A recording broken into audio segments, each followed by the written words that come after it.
गर्भवती हिरनी और शेर का हमला। घने जंगल में एक सुंदर हिरनी रहती थी जो गर्भवती थी और जल्द ही मां बनने वाली थी। वह पूरे जंगल में अपनी चंचलता और सुंदरता के लिए मशहूर थी। उसका समय नजदीक आ रहा था और वह एक शांत जगह ढूंढ रही थी जहां वह अपने बच्चे को जन्म दे सके। एक दिन जैसे ही सूर्य अस्त होने वाला था, हिरनी को अपने पेट में हलचल महसूस हुई। उसे समझ में आ गया कि अब समय आ गया है। वह एक सुरक्षित जगह की तलाश में इधर उधर देखने लगी।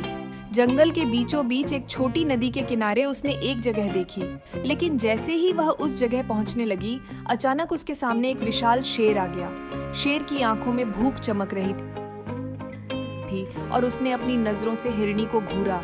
शेर के लिए यह एक सुनहरा मौका था। गर्भवती हिरनी शिकार का आसान निशाना होती है। हिरनी घबरा गई, लेकिन वह खुद को शांत रखने की कोशिश कर रही थी। तभी आसमान में बादल गरजने लगे और बिजली चमकने लगी। अचानक चारों तरफ घना अंधेरा छा गया। हिरनी अब पूरी तरह से खतरे में थी।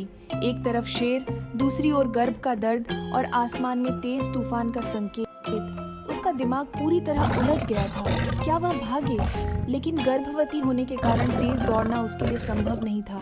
भागने की दिशा में नदी का तेज बहाव भी था और दूसरी ओर शेर की घातक नजरें। हिरनी ने सोचा कि अब उसकी आखिरी घड़ी आ गई है। उसके पास कोई रास्ता नहीं बचा था। वह शेर की ओर देख रही थी और उसके दिल में सिर्फ एक ही सवाल था, क्या वह अपने बच्चे को जन्म दे पाएगी या नहीं। शेर धीरे धीरे हिरनी के पास आने लगा।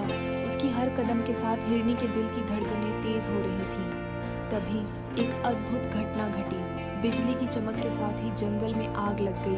आग तेजी से फैलने लगी और शेर डर कर पीछे हट गया। उसने हिरनी पर हमला करने का इरादा छोड़ दिया और आग से बचने के लिए जंगल की दूसरी ओर भाग गया। जंगल में आग के कारण शेर का ध्यान बंट गया और हिरनी के पास अब कुछ समय था। उसी समय हिरनी ने एक शांत और सुरक्षित जगह पर जाकर अपने बच्चे को जन्म दिया।